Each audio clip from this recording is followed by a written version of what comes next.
Écoute-moi bien, tu dois absolument connaître cette information. Beauté le Wakru, c'est le Black History Month et je vais te parler d'un moment où deux savants africains ont choqué la version occidentale de l'histoire.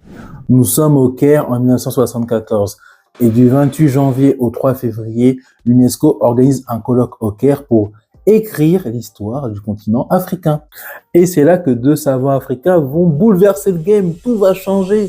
Parce qu'il faut savoir que l'un des enjeux de ce colloque était de dire est-ce que la civilisation égyptienne était-elle africaine ou extra-africaine?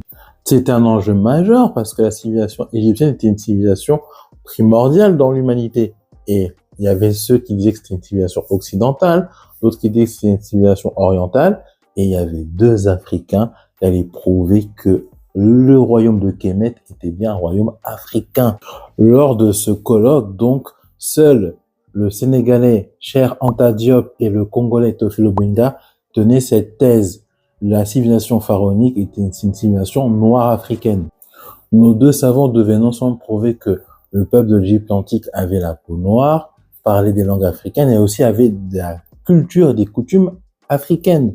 Cheikh Anta Diop et Théophile Obenga ont réussi de manière scientifique et rigoureuse à démontrer que la population de l'Égypte antique était une civilisation noire africaine.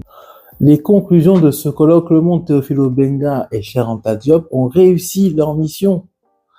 Le game a changé.